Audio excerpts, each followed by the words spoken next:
Good morning dear students, আমি পৌঁতি পাঠশালাতে তোমাদের সকলকে স্বাগত। শুরু করছি পশ্চিমবঙ্গ মধ্যশিক্ষা পর্ষদ কর্তৃক যে টেস্ট পেপারটি দেওয়া হয়েছে বিদ্যালয়ে, সেই বিদ্যালয়ের 376 নম্বর পেজের ঘোড়ানা হাই স্কুলের যে নির্বাচনী প্রশ্নগুলো রয়েছে সেই প্রশ্নপত্রের first short type of question আমি এই ভিডিওতে করাবো। বড় অঙ্ক এত অল্প সময়ের মধ্যে আমার পক্ষে করিয়ে দেওয়া এখন সম্ভব হচ্ছে না, যেহেতু আমি সবে আমার চ্যানেল শুরু করেছি। যদি অঙ্কগুলো মানে বইয়ের যা আছে সব করিয়ে দেওয়া হয়ে যেত, তাহলে আমি লিঙ্ক শেয়ার করে টোরে তোমাদের পুরো ইয়েটা একটা করে পেপার কমপ্লিট করে দিতে পারতাম। এই মুহূর্তে আমি শুধু শর্ট টাইপের কোশ্চেনগুলোই করাবো। দেখো,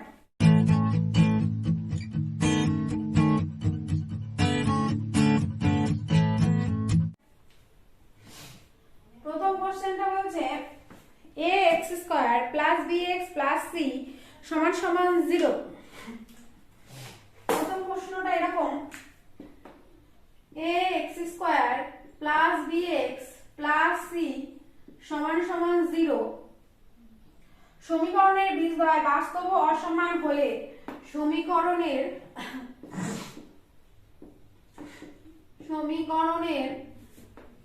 বীজদ্বয় বাস্তব ও অসমান হলে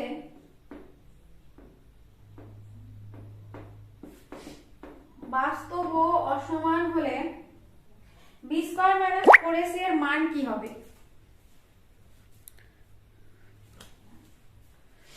বি স্কয়ার মাইনাস 4ac এর মান দেখো, অঙ্কটা আমি ধরে ধরে লিখলাম এই কারণে যে এই সেম অঙ্কই কিন্তু তোমাদের আগের চ্যাপ্টারে যে কি একটা বিদ্যাপীঠ যেন ছিল, আমার খেয়াল করছে না, সেই স্কুলেও কিন্তু এই একই সেম কোশ্চেন দেওয়া ছিল।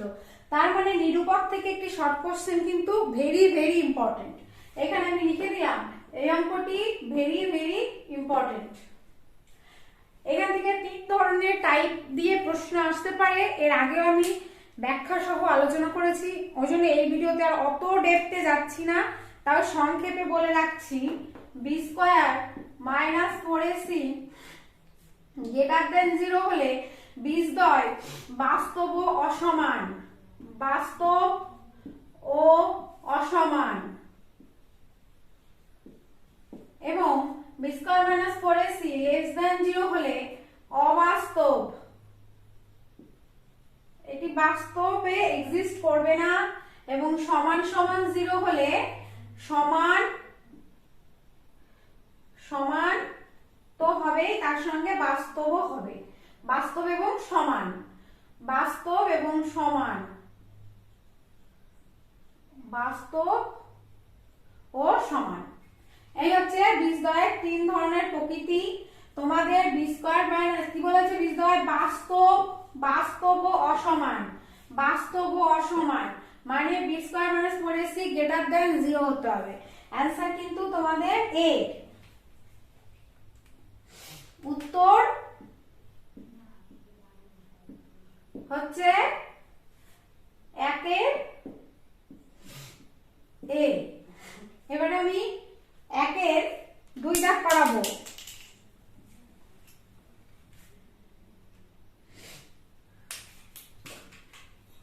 এটা মুছে দিলাম। B square minus 4ac greater than 0 হলে বীজদ্বয় বাস্তব এবং অসমান, অনেকবার বলা হয়ে গেল, মনে রাখবে তোমরা।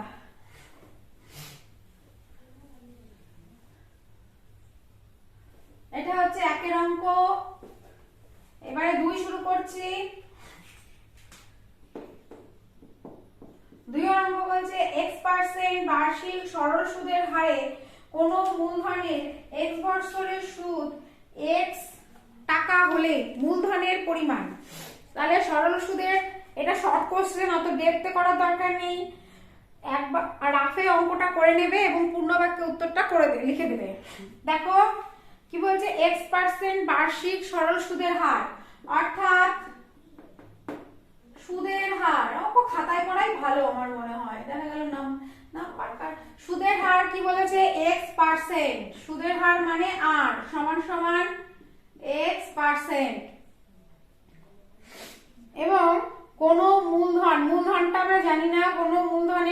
বছরের সুদ, সময়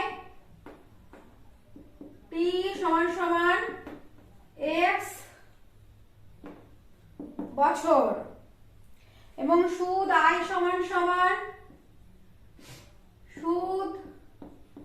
সমান সমান কিন্তু x টাকা বলে দিয়েছে প্রশ্নে। টেনশন করার কিছু নেই, এগুলো সব বলে দিয়েছে প্রশ্নে। দেখো লাইনটা পড়ছি এবং প্রশ্ন থেকেই যে আমি জিনিসগুলো নিয়েছি তোমরা একবার দেখে নাও। x% বার্ষিক সরল সুদের হারে, x% বার্ষিক সরল সুদের হার, অর্থাৎ সুদের হার x%। x বছরে সুদের হার কোনো মূলধনের x বছরে, অর্থাৎ বছরটা হচ্ছে সময়, সময় হচ্ছে x বছর, x বছরের সুদ x টাকা, অর্থাৎ i সুদ মানে i x টাকা। এই সরল সুদ এবং চক্রবৃদ্ধি সুদ দুটো থেকেই দুটো শর্ট টাইপ অফ কোশ্চেন থাকবে। তাহলে মূলধনটা বলা নেই, আমরা এখানে লিখব ধরি মূলধন সমান p। এখন আমরা যে সূত্রটা জানি সেটা হচ্ছে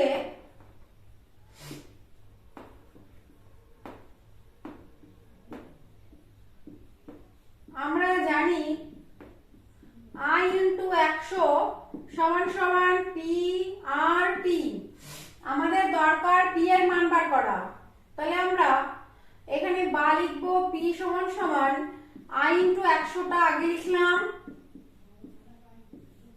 p দিলাম, p এর জায়গাতে থাকলো 8t দিয়ে আমি ভাগ করে দেবো, যেহেতু p এর সঙ্গে 8টি গুণ সম্পর্কে রয়েছে, এরা পক্ষ বদল করলো, ওই জন্য আমি গুণটাকে ভাগ আকারে লিখলাম। এখন i এর জায়গায় লেখো x, 100 100, r এর জায়গায় দাও হচ্ছে x, এবং সময় t এর জায়গায় দাও x। তাহলে এখানে একটা x কেটে দাও, এখান থেকে একটা x কেটে দাও, উপরে থাকলো 100, নিচে থাকলো x। এটা কি টাকা, তাহলে মূলধন 100/x টাকা। অপশন সি উত্তর 1 সি, মূলধন 100/x টাকা। মূলধন 100/x টাকা হয়ে গেল অঙ্কটি। খুবই সহজ অঙ্ক। তোমাদের সুদের হার, চক্রবৃদ্ধি সুদের হার থেকে একদমই কঠিন অঙ্ক দেবে না। এবং বীজগণিত থেকে যে একচল বিশিষ্ট দ্বিঘাত সমীকরণের 5টা চ্যাপ্টার রয়েছে, 5টা চ্যাপ্টার থেকে একটা এমসিকিউ থাকবেই। তার মধ্যে b² - 4ac নিরূপকের যে প্রকৃতি, ওটা কিন্তু খুব খুব গুরুত্বপূর্ণ। এবার আমি 3 ধাপ শুরু করছি।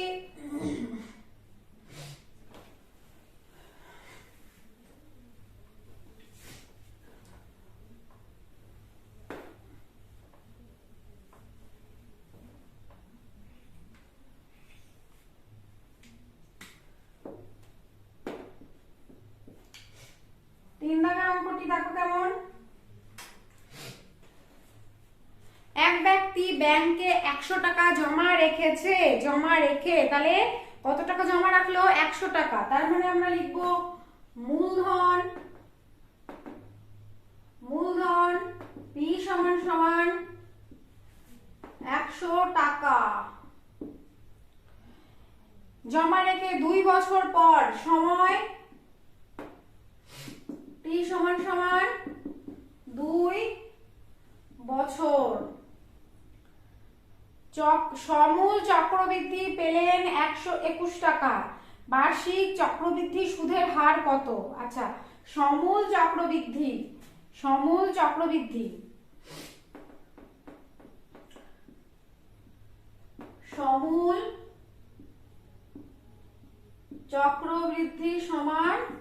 121 টাকা।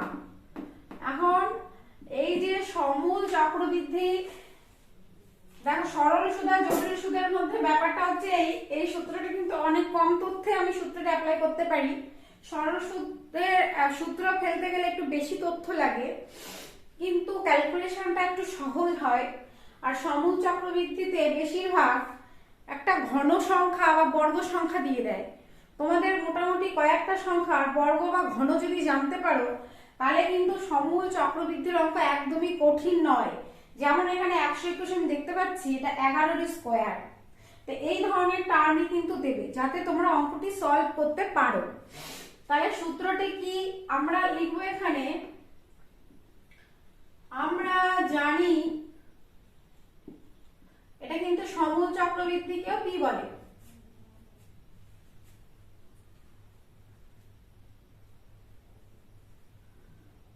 P সমান সমান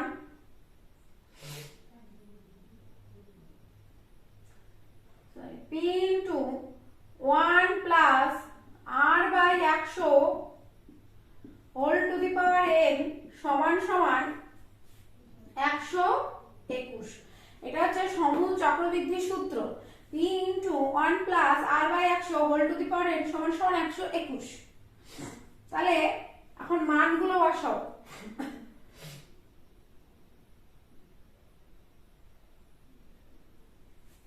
P হচ্ছে এখানে 100 টাকা, এটা সমূল চক্রবৃদ্ধি না, সমূল চক্রবৃদ্ধি হচ্ছে 121 টাকা। তাহলে P এর মান বসালাম 100 টাকা, এই যে 100 টাকা 1 প্লাস আর এর মান বলেনি, আর এর মান জানতে চেয়েছে বার্ষিক চক্রবৃদ্ধি সুদের হার কত, অর্থাৎ আর সমান সমান কত, 1 প্লাস আর বাই 100 সময় 2 বছর সমান সমান 121। আচ্ছা, এখন আমরা কি করব, 1 প্লাস আর ভাগ 100 তার হোল স্কয়ার সমান সমান 121 ভাগ 100। এখানে আরেকটু ঘুরিয়ে লিখি দেখো, বা 1 প্লাস আর ভাগ 100 তার হোল স্কয়ার সমান সমান 121 কে 11 আর 100 এর জায়গায় 10 তার হোল স্কয়ার লিখে দিতে পারি, বা আমরা দুদিকের বর্গ তুলে দিলে 1 প্লাস আর বাই 100 সমান সমান 11 বাই 10 লিখবো, বা আর বাই 100 সমান সমান 11 ভাগ 10 মাইনাস 1, বা আর ভাগ 100 সমান সমান নিচে লসাগু 10, 10 অক্ষে 10 ভাগফল 1, 1 দিয়ে 11 কে গুণ করলে 11 মাইনাস 10 দিয়ে 1 কে গুণ করলে 10 সমান সমান 1 এর 10, বা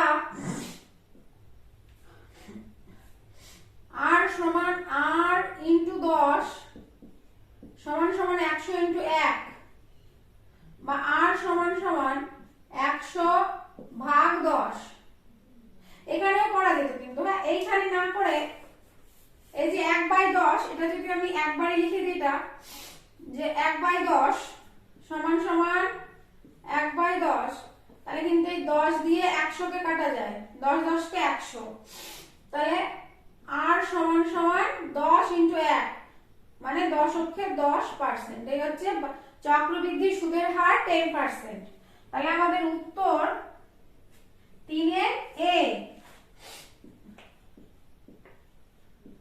উত্তর কিন্তু 3 এর এ, চক্রবৃদ্ধি সুদের হার 10%। এই হচ্ছে 3 দাগের উত্তর। এবারে আমরা করব 4 দাগ।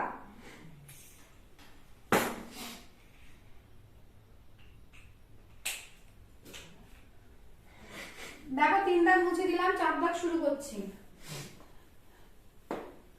আমি কিন্তু বারবার বলে দিচ্ছি শর্ট কোশ্চেনগুলো তোমাদেরকে হাতে ধরিয়ে করিয়ে দেব, এবং বড় কোশ্চেনের জন্য আমি তোমাদের সামনে একটা সাজেশন নিয়ে চলে আসব।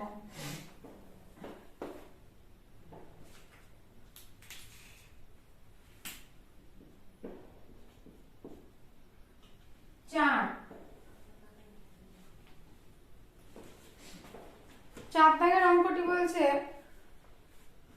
2a সমান 3b সমান 4c হলে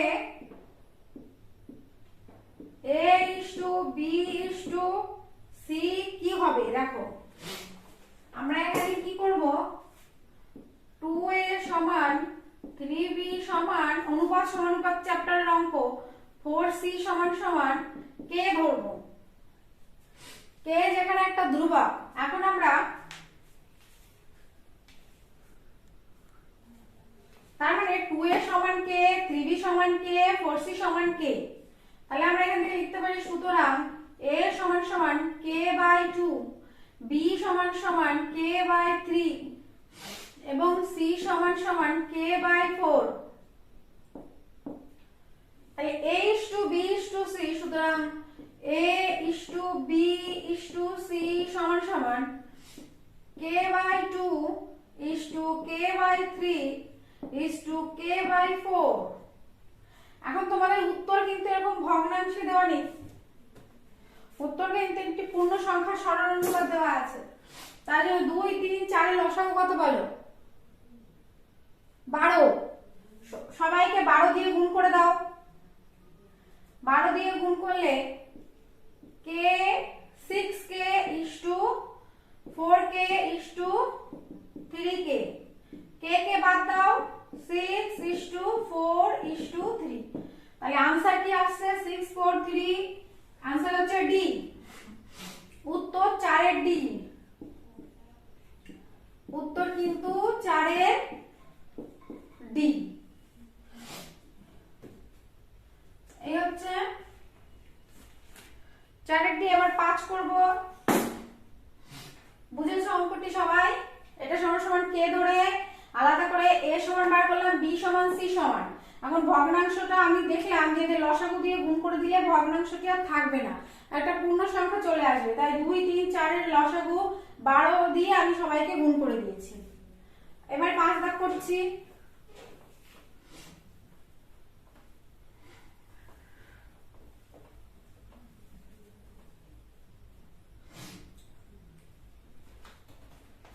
পাঁচ দাগের অঙ্ক বলছে একটি ঘনকের পার্শ্বতলের ক্ষেত্রফল 256 বর্গমিটার, ঘনকটির আয়তন কত হবে? আচ্ছা, ঘনকের পার্শ্বতল তোমাদের পরিমিতিতে একটা সূত্র কিন্তু এটা দুই রকম ভাবে থাকে সব সময়। একটা হচ্ছে পার্শ্বতল আর একটা হচ্ছে সমগ্র তল। পার্শ্বতল মানে উপর তল আর নিচের তল বাদ দিয়ে যে কটা তল থাকবে। ধরো একটা ঘনকের মোট তল হচ্ছে 6টা। ধরো একটা লুডুর ছক্কা তুমি খাতার উপরে রাখলে, তাহলে ওই খাতার তলের দিকে নিচের দিকে একটা তল আর উপরের দিকে একটা তল, ওই দুটো তল বাদ দিলে থাকে মাত্র 4টে তল। তাহলে প্রতিটা তল হচ্ছে একটা বর্গক্ষেত্র। তাহলে বর্গক্ষেত্রের ক্ষেত্রফল হচ্ছে বাহু স্কয়ার। 4টে তলের ক্ষেত্রফল মানে 4 ইন্টু বাহু স্কয়ার। তাহলে আমরা লিখবো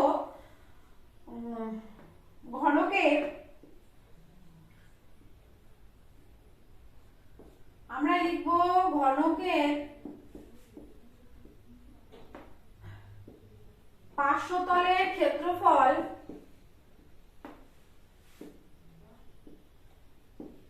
সমান সমান 4 ইন্টু বাহু স্কয়ার।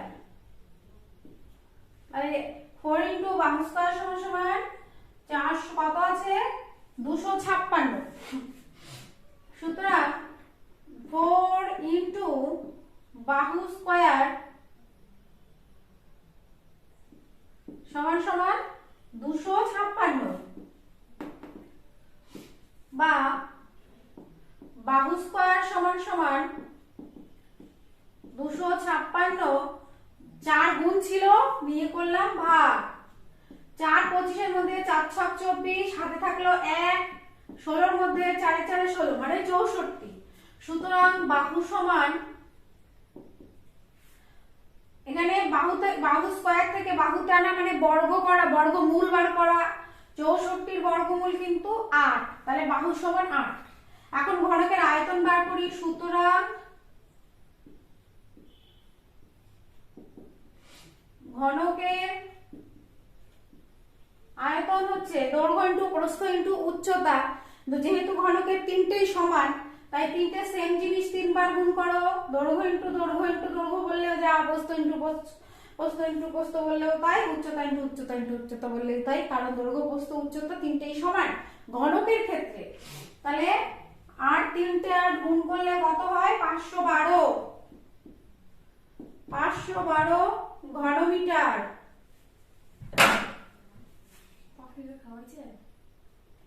আমি দেখলাম না এটা ওর জন্যই জিজ্ঞেস করতে। ঘনমিটার, এটা হচ্ছে 5 দাগের অঙ্ক। এখন করব 6 দাগের অঙ্ক। দেখলে আমরা কি করলাম, ঘনকের 500 তলের ক্ষেত্রফল মানে 4টে তলের ক্ষেত্রফল 4 × বাহু স্কয়ার সমান 256 বইয়ে দেওয়া আছে, সেখান থেকে একটা বাহু সমান 8 বার করলাম, তাহলে ঘনকের আয়তন সমান 512 ঘনমিটার। এখন 6 দাগ শুরু করছি।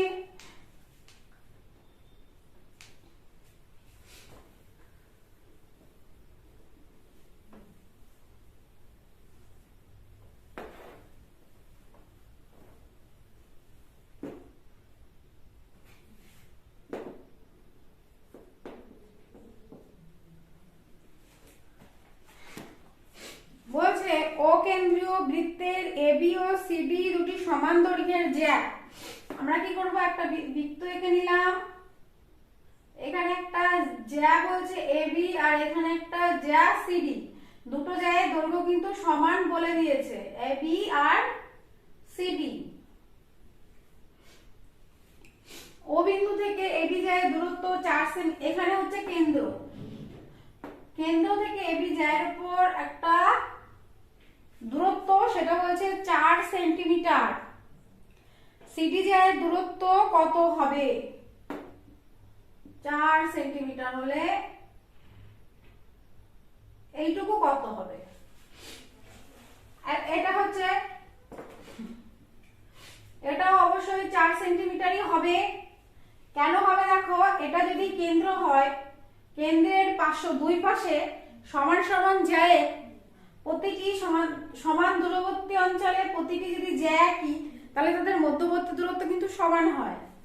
এখানে আমি একটা ছবি অঙ্কন করে যদি দেখাই, এখান থেকে একটা ত্রিভুজ যদি এঁকে দিই, তাহলে এরা কিন্তু বৃত্তের ব্যাসার্ধ, এও ব্যাসার্ধ এও ব্যাসার্ধ, এবং আমরা জানি কেন্দ্রগামী কোন লম্ব বৃত্তের জ্যাকে সমদ্বিখণ্ডিত করে, তার মানে এ আর এ সমান, এবং এই কোণটা এখানে আমি লম্ব ধরে নিয়েছি, লম্ব যদি হয় তাহলে এই কোণটা 90 ডিগ্রি হবে।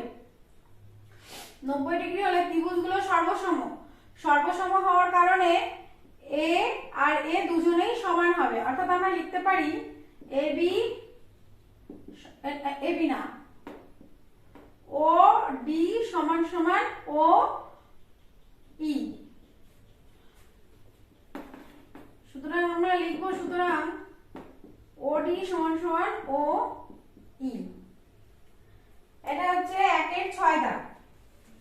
উত্তর বি, উত্তর 6-এর বি। এখন আমরা 2 দাগের অঙ্কগুলি শুরু করি। 2 দাগে কতগুলি শূন্য স্থান পূরণ প্রত্যেকবারই থাকছে।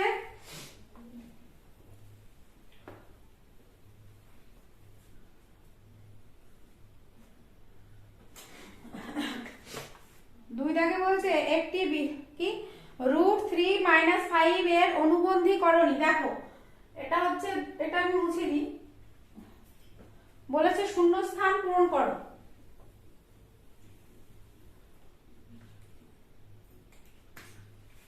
শুরু হচ্ছে 2 দাগ, বলছে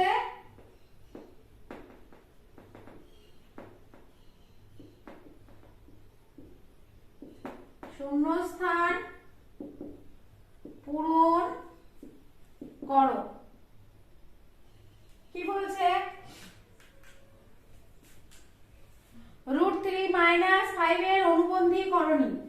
2-এর 1 √3 - 5 এর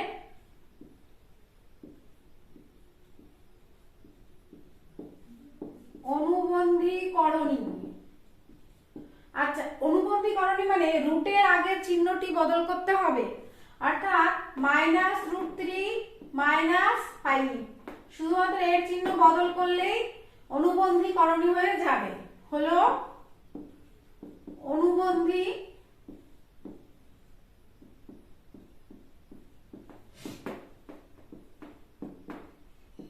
করণী। আনসার নেব আমরা, আনসার নেওয়ার মতো অপশন নেই, এটা হচ্ছে অনুবন্ধী করণী। দুই দাগ, দুই দাগে বলছে একটি বৃত্তস্থ সামান্তরিক কি হবে, একটি আয়তক্ষেত্র। লিখে দিলাম একটি বৃত্তস্থ সামান্তরিক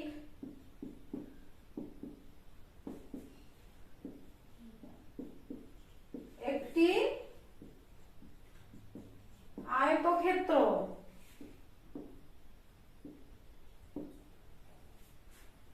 একটি চোঙের তল সংখ্যা 5, প্রান্তিকী সংখ্যা y এবং শীর্ষবিন্দু সংখ্যা z হলে x plus y plus z এর মান কত? আচ্ছা, একটা চোঙ মানে ধরো একটা গ্যাসের সিলিন্ডার। এই গ্যাসের সিলিন্ডারের প্রান্তিকী তল কয়টা হবে? 3টে তল হবে। একটা ভূমির সঙ্গে মিশে থাকবে সেই তল, একটা ভূমির ওপরের দিকে থাকবে সেই তল, দুটো তল, এবং তার একটা পার্শ্ব তল থাকে। তাহলে 3টে তল, তল হচ্ছে 3টে এবং ধার হচ্ছে দুটো। কিন্তু সমকোণী চৌপলের কিন্তু কোনো একটি চোঙের কিন্তু কোনো শীর্ষবিন্দু থাকে না। তার মানে x plus y plus z সমান সমান 5। এই হচ্ছে 3-এর উত্তর। 4 দাগে কি বলছে? b is to a সমান c is to b হলে b K a O c এর কি বলে? 4 দাগের অঙ্ক b is to a সমান c is to b, এই ধরনের অনুপাতকে আমরা কিন্তু মধ্য সমানুপাতি বলে থাকি। একটা অনুপাতকে দুইবার ব্যবহার করা হয়েছে, একে আমরা মধ্য সমানুপাতি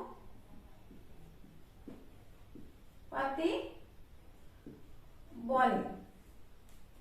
5 দাগ বলছে আরো দুটো অঙ্ক, ধরবে না, এটা মুছে দিই আর আমি আর দুটো অঙ্ক করিয়ে দিচ্ছি। দেখো, মুছে দিলাম। কি √3 - 5 এর অনুবন্ধীকরণী, শুধু রুটের আগে চিহ্নের বদল করলেই হয়ে যাবে।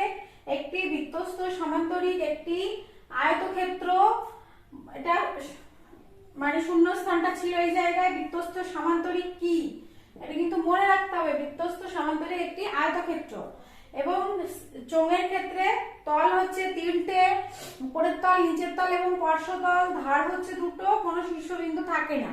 তাহলে 5 হলো এবং এদেরকে মধ্য সমানুপাতি বলে।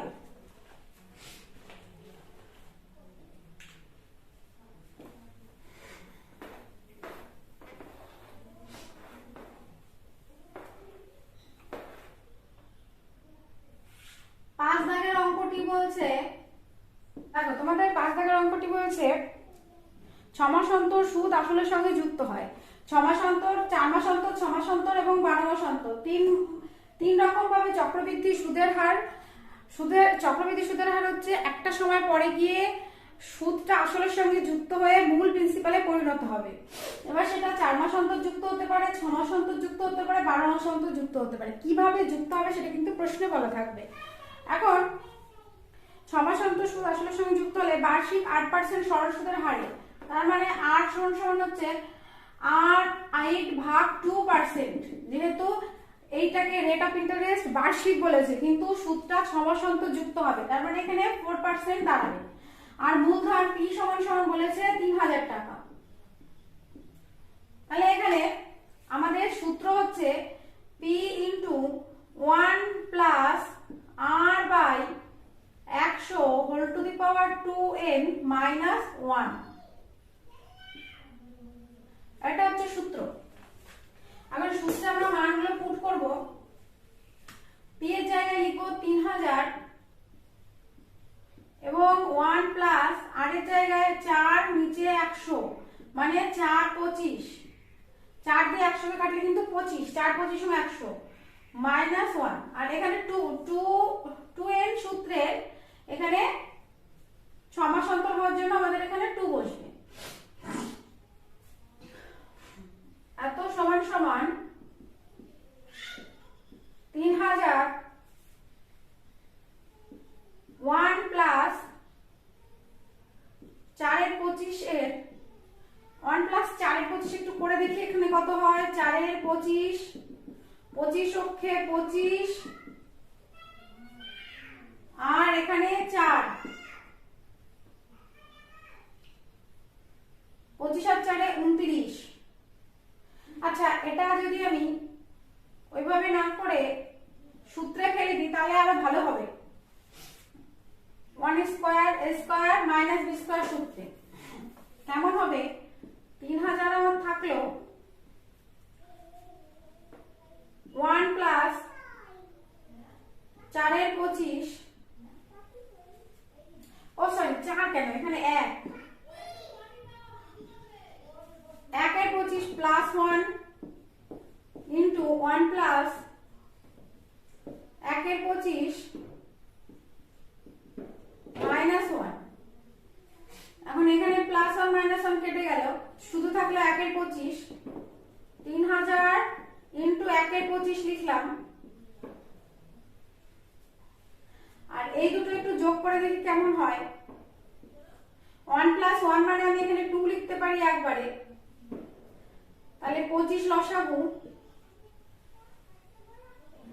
এখানে 1, 25 অক্ষে 25, 25 দুগুণে 50, আর এখানে 1 মানে 51/25। আর এটা একটু কাটাকাটি করি, 25 অক্ষে 25, হাতে থাকলো 5, 25 দুগুণে হাতে থাকলো 5 শূন্য, 25 দুগুণে 50, এখানে একটা শূন্য, 120। 120 ইন্টু 51/25, 51/25, 5 5 25, 5 দুগুণে 10, 2 4 5 20। আর কাটাকাটি যাচ্ছে না, এখন ভাগ করো 5 দিয়ে। এখানে 24 গুণ 51 করলে কত হয়?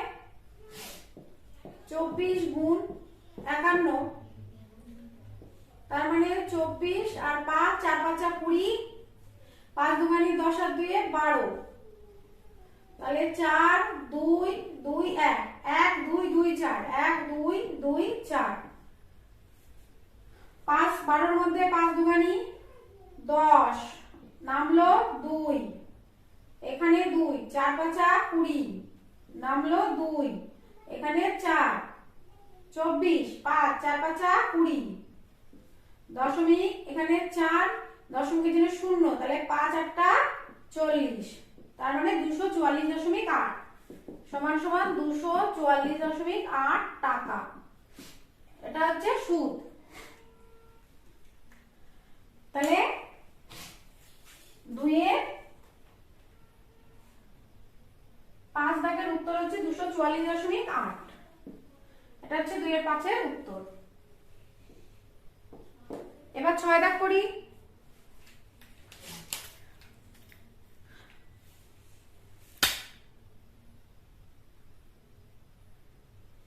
এখানে ভাগটা একটু দেখে নাও, সোজা একদম। আর এই যে 1224, এটা কিন্তু 51 কে 24 দিয়ে গুণ করে হয়েছে, আর নিচে কিন্তু 5 দিয়ে ভাগ করা হয়েছে। 25টাকে মুছে আমি এখানে 5 লিখে দিলাম। বললো, বোঝা গেল? এবার 6 দাগ করাই।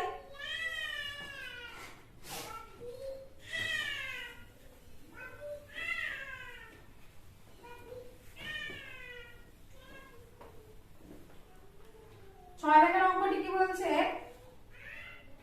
যে দ্বিঘাত সমীকরণে দুটি বীজ 3, সেই সমীকরণটি কেমন হবে? আচ্ছা, দ্বিঘাত সমীকরণ গঠনের সূত্র কি একবার মনে করিয়ে দিই। দ্বিঘাত সমীকরণ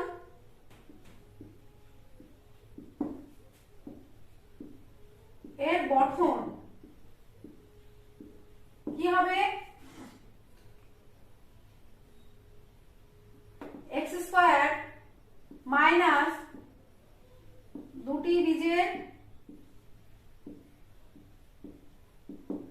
যোগফল প্লাস বীজদ্বয়ের গুণফল, বীজদ্বয়ের গুণফল মানে এখানে লিখবো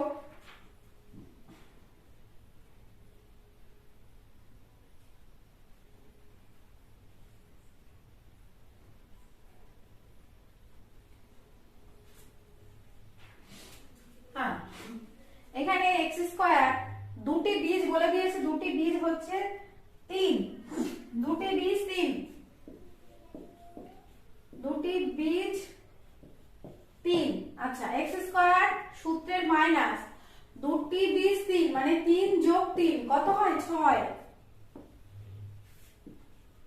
6 ইন্টু এক্স, আর দুটি বীজের গুণফল 3 গুণ 3 সমান 9, তাহলে এখানে প্লাস 9।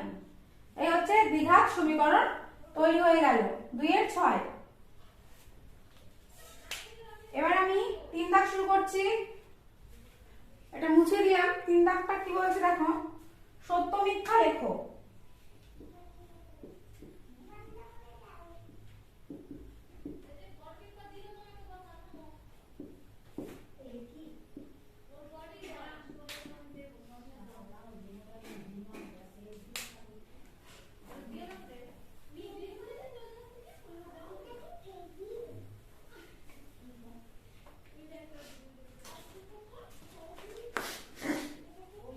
সুদের পর্ব 6 মাসের পরিবর্তে 1 বছর হলে চক্রবৃদ্ধি সুদের পরিমাণ বৃদ্ধি পায়।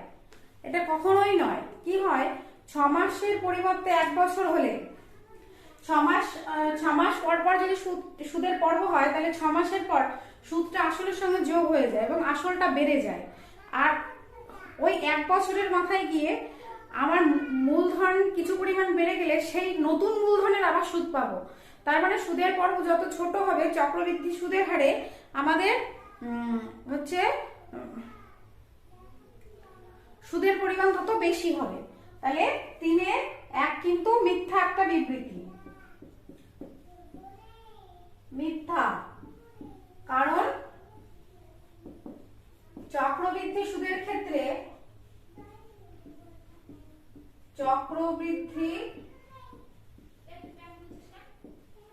ক্ষেত্রে সুদের পর্ব ছোট হলে সুদ বেশি হয়। এটা হচ্ছে 1। এবার দেখো 2 দাগে বলছে আর একক ব্যাস বিশিষ্ট একটি কাঠের গোলক থেকে সর্ববৃহৎ যে ঘনকটি তৈরি করা যায় তার কর্ণের দৈর্ঘ্য কত। আচ্ছা এরকম যদি একটা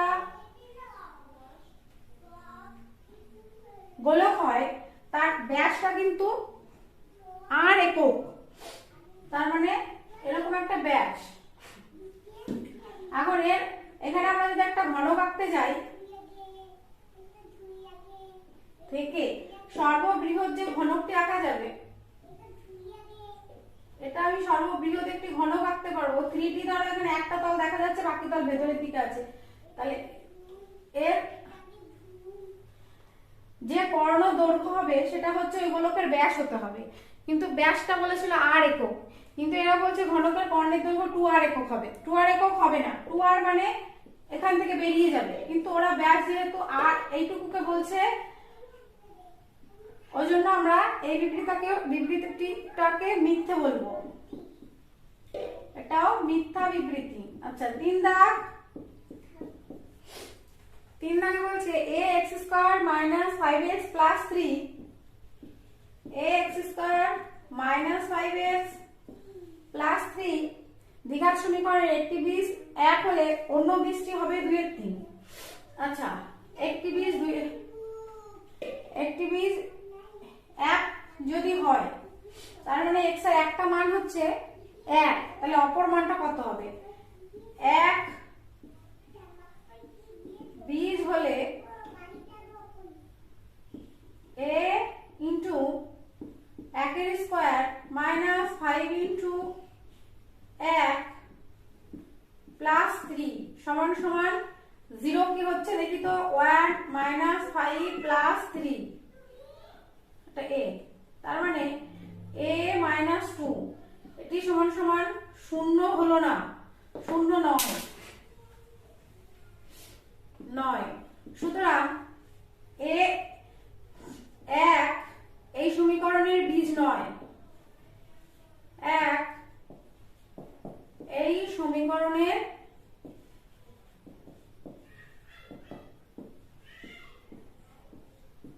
বীজ নয়।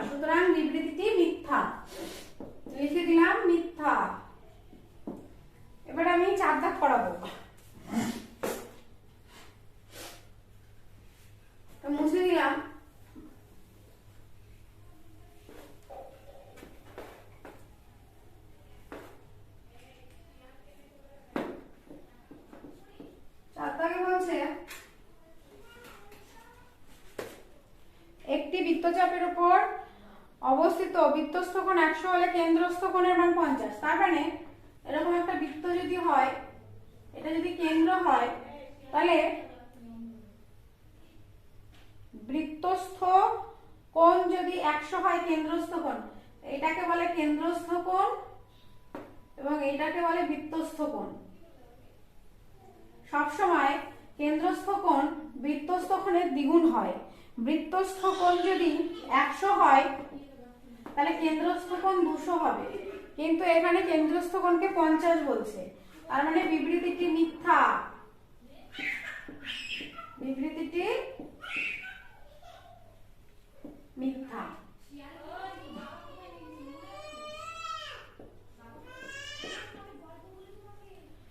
যদি দুটি বৃত্ত পরস্পরকে বহিঃস্পর্শ করে তবে সরল সাধারণ স্পর্শকের সংখ্যা কয়টি?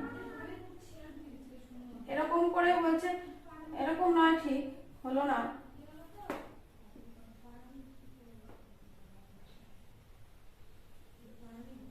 সরল সাধারণের স্পর্শক সংখ্যা দেখো, এইভাবে একটা স্পর্শ করে চলে যাবে, এইভাবে একটা স্পর্শ করে চলে যাবে, এবং তাহলে কটা স্পর্শক হলো? 3টে। তাহলে সরল সাধারণ স্পর্শকের সংখ্যা 3টি। সুতরাং বিবৃতিটি সত্য। এই হচ্ছে আজকে শর্ট কোশ্চেন করানো হলো। তাহলে তোমরা সবাই সুস্থ থেকো, ভালো থেকো। আমার চ্যানেলটাকে একটু সাবস্ক্রাইব করে দাও প্লিজ, এবং তোমাদের বন্ধুদের সঙ্গে শেয়ার করো। আজকে এই পর্যন্ত, টাটা।